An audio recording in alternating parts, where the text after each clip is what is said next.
Welcome to CEO Conversations, the private practice podcast. I'm your host, Brandy Mabra. This is your one-stop shop to learn the business side of your practice on a deeper level.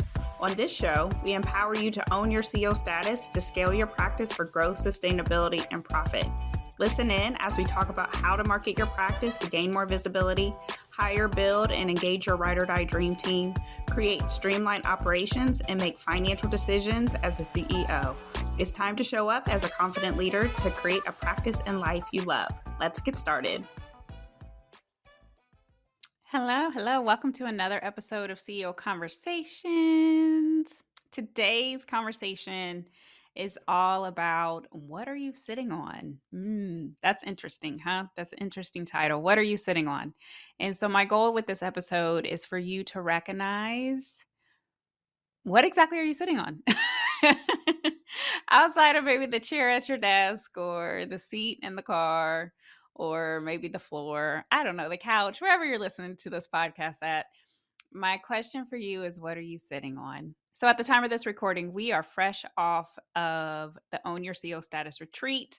It was amazing. If you haven't, please go to Instagram and check out all the lovely footage that we have collected, and we will be also sharing some more things too. But that retreat changed me. And if I have any clients listening, they will attest to this. I am not the same person that I went into. And so one of the things that I love about retreats is the transformation that you get, especially if you travel after. Like, you go into it like a certain person and then you come out of it a different person. And with every retreat, whether it was virtual, whether if it was in person, I did a retreat last year in Bora Bora, and you're just transformed one way or another. You're transformed. So it's always nice to go in and meet people and be exposed to things that maybe you didn't know that you're going to be exposed to. But one of the things that I love is that our clients aren't the same either. And so there's been a lot of great feedback that we've gotten from the retreat, which is always music to my ears. And so you never know, because there's a lot of work that goes into it. So if anyone has aspirations of planning a retreat, please let me know. Let me know, because there is a lot of different dynamics and team support that you need. I don't see, if there's anybody who plans retreats by themselves, congratulations to you. I could not have done it without the support that I have between my operations person, between the event coordinator, between the videographer, between the speakers that we had, my amazing photographer that was there, just so many hands that it took in order to make this come to life. But one of the biggest things was the vision. And so I want to break this down a little bit more, because what I believe and what I'm trying to really get across is that if you have a big vision for what you're meant to do in the world, then you have to move forward with it. So year over year, let me paint the picture for you. Maybe last year. So last year we had our own year. It wasn't even officially the Own Your CEO Status retreat. It was our CEO retreat, right? That we ended up calling Own Your CEO Status. Fast forward to this year, it was officially the Own Your CEO Status retreat, and it's something that we're going to be doing annual going forward. And you only get access to, this is going to be a really shameless plug, but you only get access to it if you are part of Private Practice CEO, or if you are working with me privately, then you get access to this retreat. And you are a woman business owner, like a woman private practice owner. Let me throw that in there too. But yeah, so anyway, when it comes to the vision, last year's vision was big for me at that point in time in my business, and it was a stretch, right? And so we were able to definitely pull it off. There were things that we took away that we could do better for this year.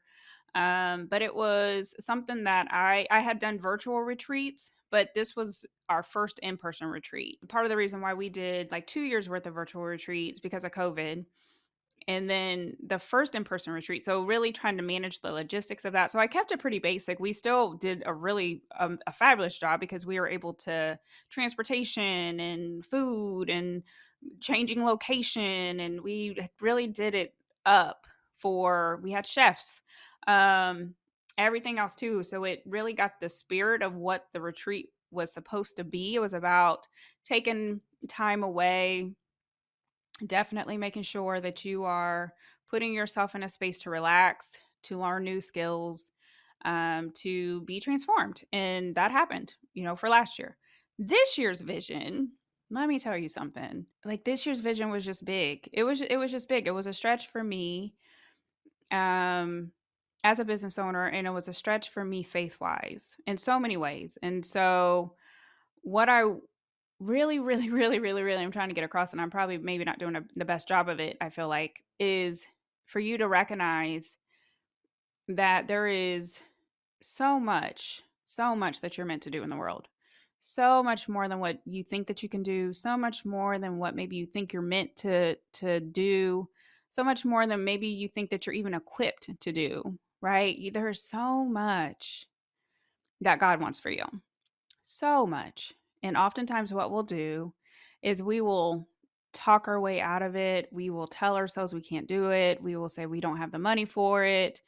No one's going to want to buy it. No one's going to want to be part of it. I'm not smart enough to do it. That's going to be too hard. So somebody maybe comes and tells you like that's a dumb idea.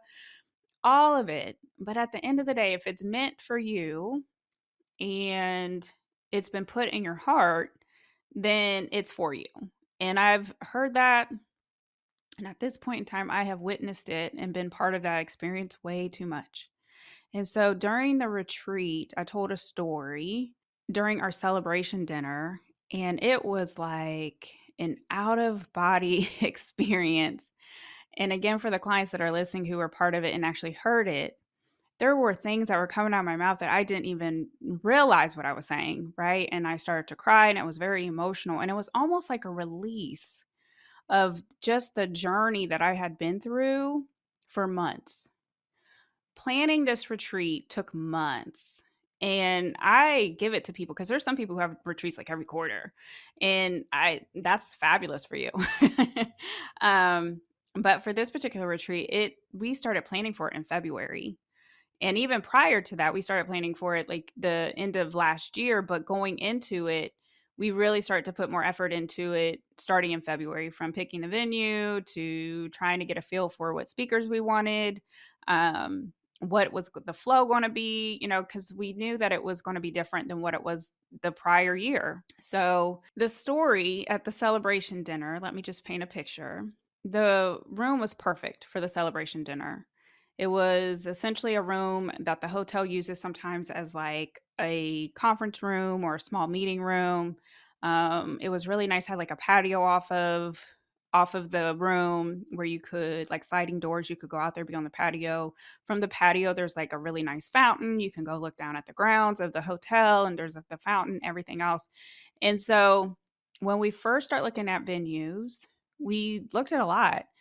And when we got to finally the Valentine Hotel, I had looked at it actually by myself, and I live in Charlotte, so I'd been to the Valentine Hotel, and I never ever thought way back when that I would even be hosting a retreat. So it really is a testament to, you just never know what God has planned for you.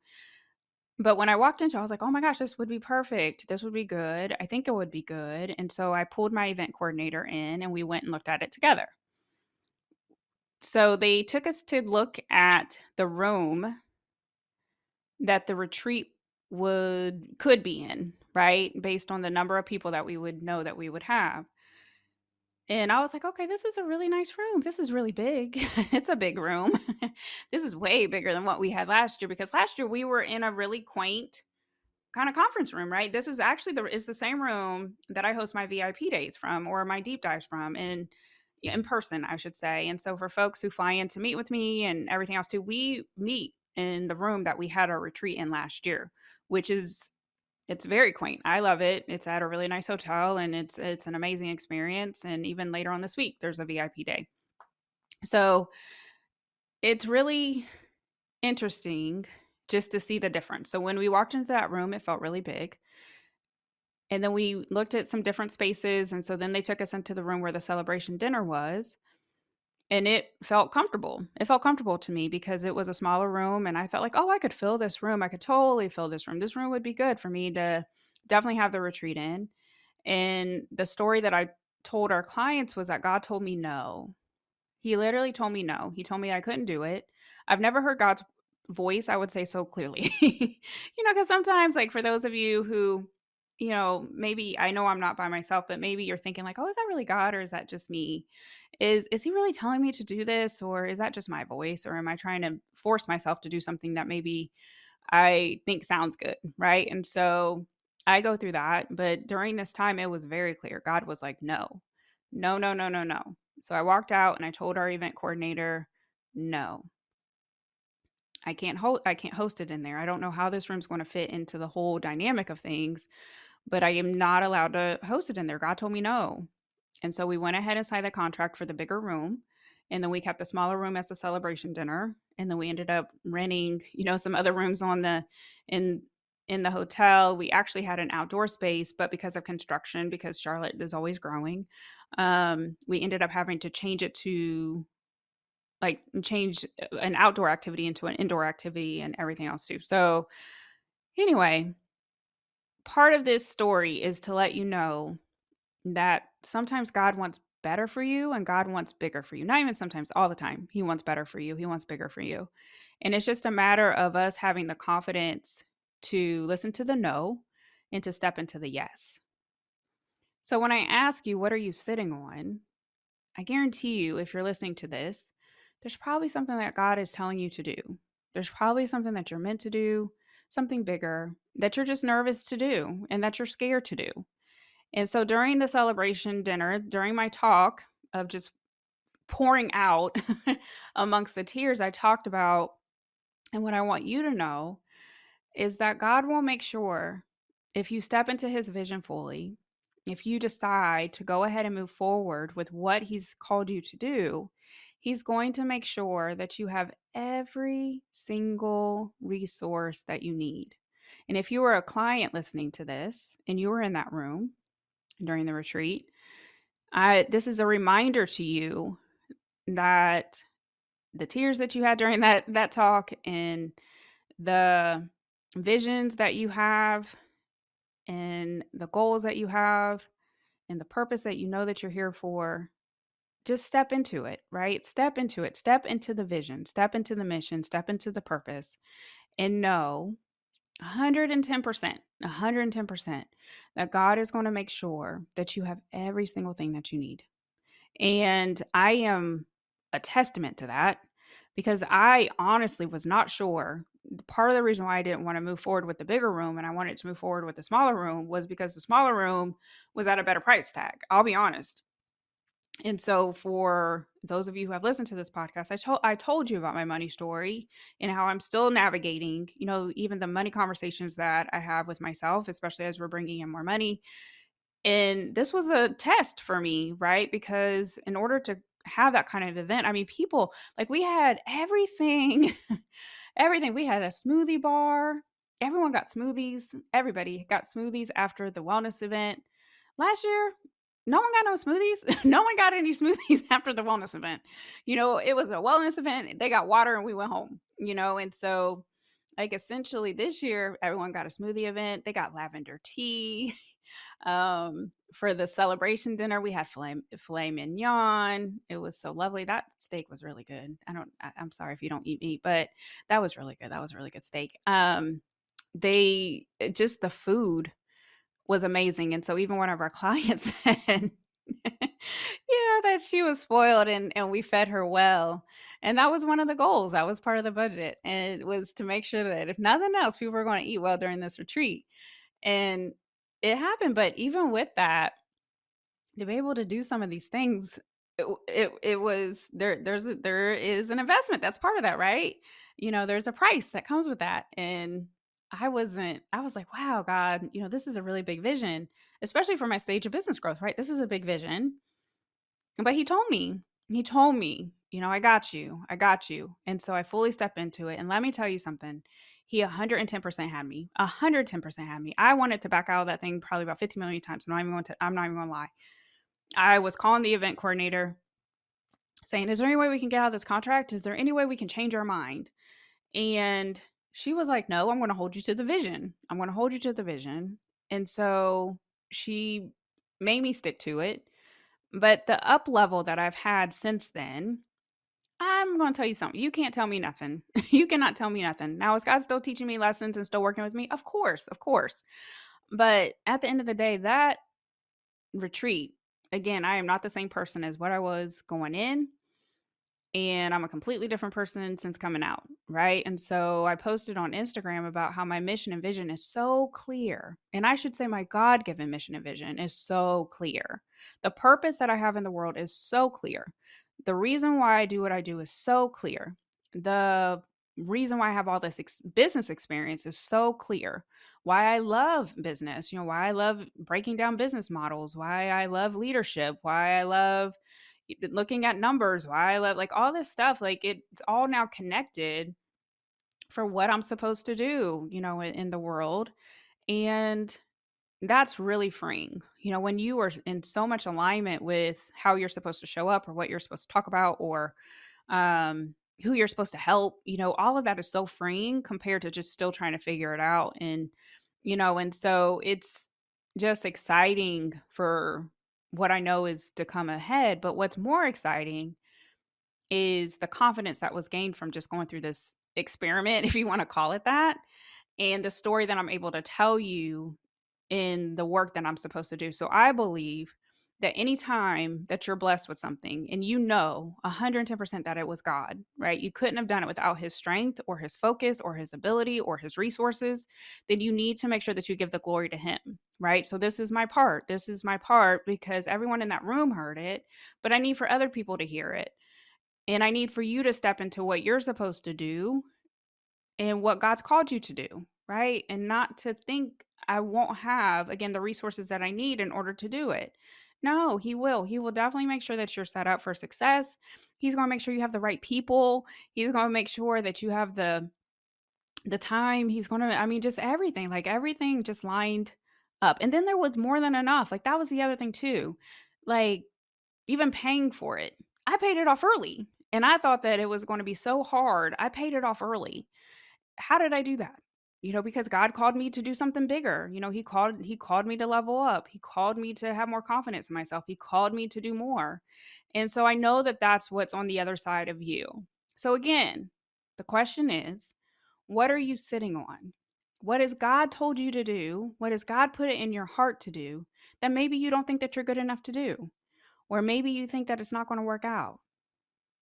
I'm here to tell you it will be fine. I'm here to tell you it's going to be hard. I'm here to tell you it's going to stretch you. I'm here to tell you you're going to feel uncomfortable.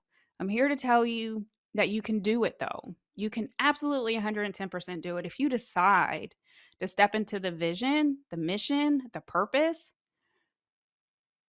He's got you. Like I can't say it any other way, and I don't want to keep repeating myself. And I'm even off my notes. Like I have notes that are in front of me, and I'm even going off my notes. And then the same thing happened even at the retreat, like where it was like an out of body experience. And even though I'm not crying, my message is still the same. And I need for everyone who can hear my voice to truly just trust because the enemy doesn't want you to step in the full version that God is calling you to be, right? He wants you to back down. He wants you to stop. He wants you to think that it's a lie, right? Because I went through all of that. I had loved ones that were telling me, I've been a full time business owner now for years. I was telling people that I needed to go back to like work and go get a W-2 job and this wasn't going to work out. I had just delays of things happening. And just you could just tell like what in the world. And there were moments of just being attacked and anxiety and fear and I mean everything. And there were a couple nights, I'll be honest, where I slept with my Bible. And so it was a true testament. It was a true testament. And I know at this point in time there's just so many different things that are happening in the world. One of the things I've gotten really um, good about, I will say, is recognizing when I need to tap into a higher source of strength, right? Like, this is beyond me.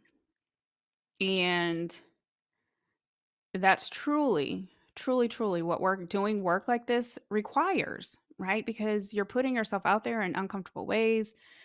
trying to help people in different types of ways, dealing with different types of personalities and different ways of how people need to be helped. And if you have a team, then trying to deal with your team and handle your team and lead your team and trying to make sure the money's good, like all of it, all of it. And so my question is, who do you go to? Who do you go to? And so for me, it's God. It is 110% God. And so for anyone that comes into my space, like even at the retreat, we were able to pray. And I love that because it's important. It's so important. And I refuse to sit up there and say, well, the universe or I'm spiritual, because it's God. For me, it's God. And so if folks end up, not listening to the rest of this podcast or whatever, then that's completely fine. But again, the whole point of this episode is for you to recognize that there is something more that you're being called to do outside of just showing up day after day and just, surviving, right? Or just being, or just thinking there's no more I can do. And it's important for you to recognize that there's more work that you can do. There's more people you can help. There's more people that you can reach out to, whether if it's through your practice or personally. There's just so much more that we can do if we just decide and not have the fear of thinking that God's not going to make sure that we're good. He will always make sure that we're good. And even when it looks ugly, and even when it looks like you've forgotten me, he hasn't forgotten you. He has not forgotten you. There are times where we're tested. There are times where we go through obstacles. There are times when things are hard. It's part of the experience. It's part of us as a people learning lessons and being molded into who God has called us to be. And it's really hard sometimes, but it's important for you to recognize that, again, God will make sure you're good. I really honestly can't say it anyway. So to end this episode, my question for you again is, what are you sitting on? What is that big goal or dream, or who are you being called to help, or where are you being called to step up at? And go ahead and step into it. And whatever that means for you. I don't know the conference call that you're having with God. I don't know what the whisper that you're hearing. But I know that if you have the trust, if you have the faith, if you seek his discernment, you'll be fine. So I will talk to you guys next time. Thanks for listening today. I hope you enjoyed the episode and it empowers you as the CEO of your practice. If you enjoyed the podcast, please make sure you subscribe, share the message, and leave a review. If you want more information and support in growing and scaling your practice, click the link in the show notes to take advantage of our free resources or apply to work with me directly. Thanks again, and I'll see you next time.